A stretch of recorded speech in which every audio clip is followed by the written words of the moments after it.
Hi everyone, hope you're doing well, being safe and being kind. Welcome to Terror by the Pines. Thank you so much for joining me for this video. Happy Pride Month, happy June. I figured I would kick off Pride Month by showcasing the lovely indie tarot deck, This Might Hurt Tarot by Isabella Rotman. Now, I have kicked myself over and over for not getting this deck sooner, but you'll find out why in this video. This modern and inclusive deck features all ages, body shapes, people of color, and queerness. So if you're interested in hearing my thoughts and opinions on this easy to read and relatable tarot deck, keep watching. I must be on a indie deck kick or something because this is my third indie deck that I've purchased this year. I know I said I wouldn't get any more decks, but now I feel like my collection is absolutely completed. Earlier this year, I had purchased the Tarot Disassembled deck.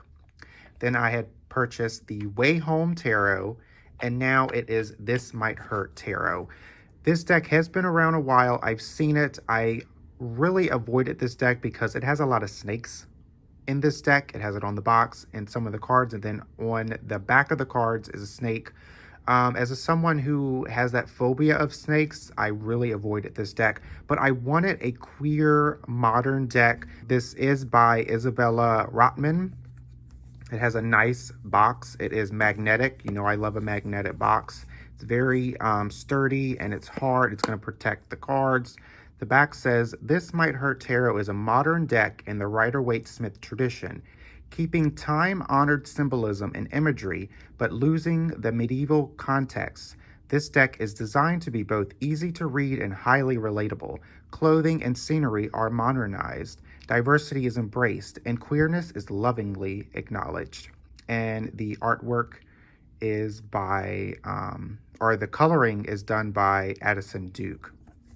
So this, you had, I believe it was two choices. You could do the pearl edging, and then there was the black edging. I ultimately chose the pearl because it has this nice rainbow effect. I believe the black has it too, but I kind of want it white to match with the borders. Here are the backs of the cards. As you can see, there is a big ass snake on the back of the cards. This is a thick deck, which I really love about indie decks when they feel premium in your hand.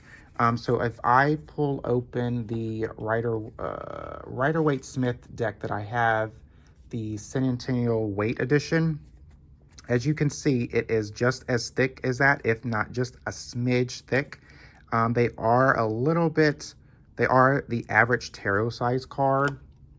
We'll get into the lovely guidebook in just a few moments, but let's go ahead and talk about the cards. It is very colorful. I really love the art in this deck. The borders, even though they would seem to be a little distracting, they actually do not for me. I love that this deck is modern. It does include diversity. It has inclusion. It has all types of body shapes.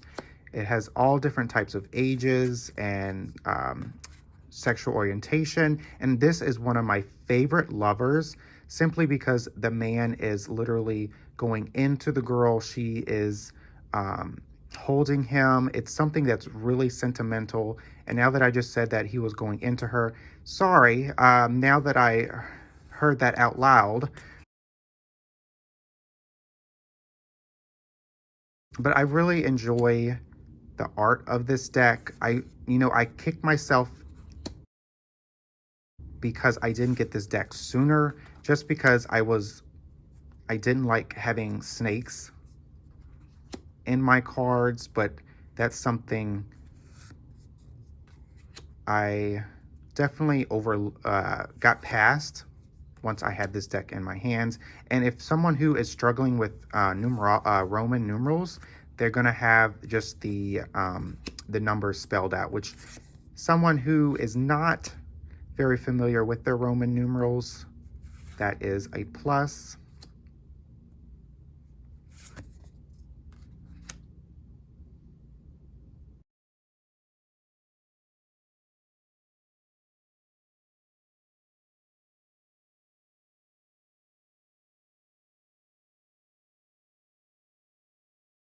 Now, the Judgment card is the least RWS traditional artwork in my mind. This deck really does follow the RWS traditional artwork, except there's just maybe one or two cards that don't, particularly Judgment. Going into the Wands. And as a Leo, the suit of Wands should be up my alley, which they typically are not, but for this deck, it works. I really love the orange palette that this deck has. It has a mixture of humans, animals, and it's just a really good mix of all the iconic tarot symbolisms.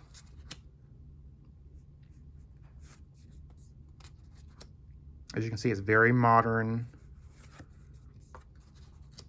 What a great Ten of Wands. Going into the court cards. This is, since it is a queer deck, it does play around with the gender roles here. Not all pages and knights have to be male, or even the queens do not have to be, or queens or kings do not have to be male or female. And I love this Two of Cups. It has two men. That's something that you really don't see in a Two of Cups, but I really appreciate that now that has become more advertised.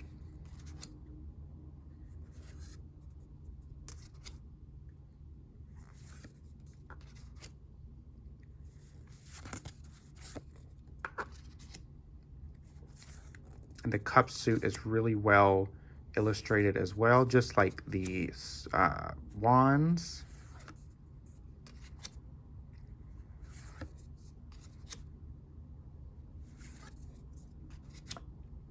As you can see, it is very beginner friendly, and we'll get into the guidebook just a little bit later, but it really does go into, you know, the traditional meaning and talks about what you're seeing in the cards, which I really appreciate. Now, there is going to be a card like this that it will have, you know, an animal dead or dying. I believe there is one more card that does that. So if you don't like animals being put in that light in your deck, then this might not be for you, but I believe it's just one more card that has that. Love the Seven of Swords.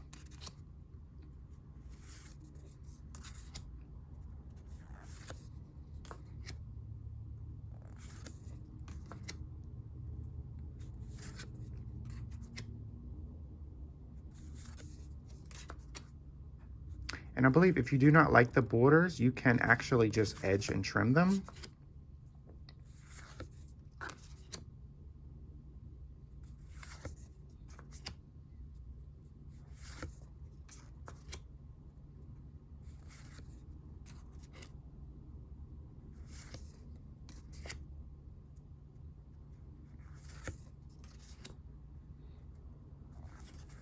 I just love how each of the suits have its own color palette, which makes them stand out. And it makes it their own.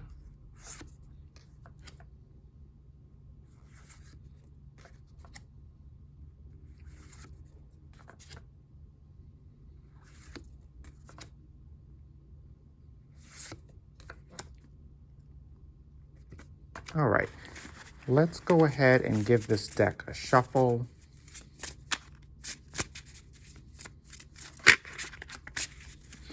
It is a very thick deck.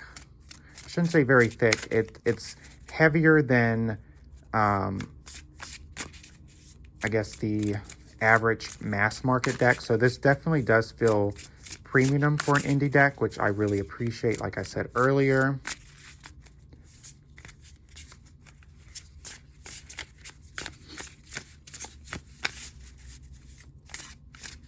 Enjoy this tarot card shuffling ASMR.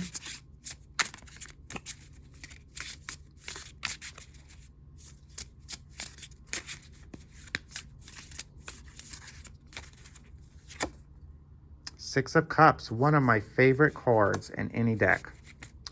All right, so let's go into the guidebook. This guidebook reminds me of Chris Ann's Light Series Tarot. It's kind of thick, and I really enjoy Isabel's writing in this. It has an introduction, just talks about, you know, the beginning of creating this deck. Goes into the history of tarot, very brief, love that. Talks about how to do a reading, has some spreads, pretty generic stuff. Talks about the language here, the archetypes. Then it goes into the major arcana. There is some stuff on the a brief overview of the suits, which I really appreciate that.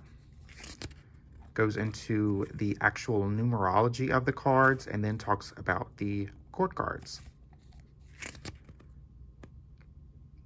And then talks about the gender in tarot, which I think for a deck like this is important to talk about. As you can see, it goes into a little more. And then talks about using the masculine and feminine words, reverse meanings, and then it goes into the card descriptions. So you're going to get a full page of the non-colored card, and then you're going to get about a full page of the divinatory meaning and what's going on in the card. She does this for the minors as well, which I really appreciate, that she gives just as much as attention into the minors as the majors. So we got the Six of Cups. Let's go in here. Six of Cups. Go ahead and put in the actual color card. Six of Cups, the childhood nostalgia card. Two children plant a garden together on a fire escape. The Six of Cups has a deep connection to happy memories of childhood in the past. It is about joy that is harder to access as an adult.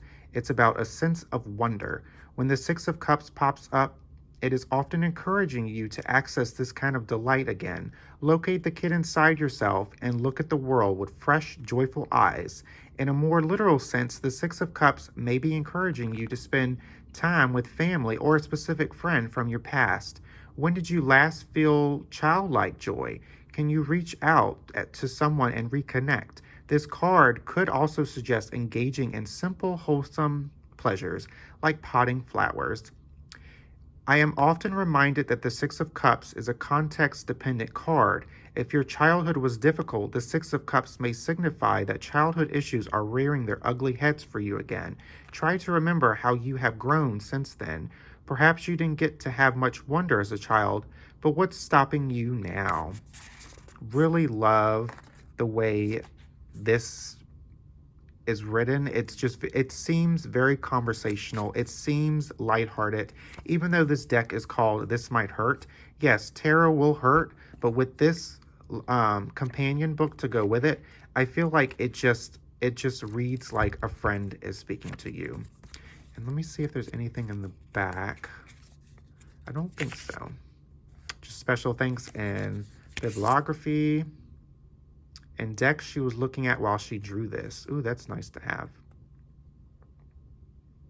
So overall, This Might Hurt tarot deck, I really, like I said earlier, I kicked myself in the foot for not getting this sooner. I really enjoy this deck, even though, you know, the snakes thing really put me off. It kept me from getting this deck. I have moved past that. I have grown past that, and I have definitely acquired this deck, and it is happy to be in my collection. Let me know in the comments below if you have this deck. Let me know what you think about this imagery, and just let me know your overall thoughts and opinions on this deck. Thank you so much for watching this review of This Might Hurt Tarot. Until next time, I will see you for Tarot by the Pines.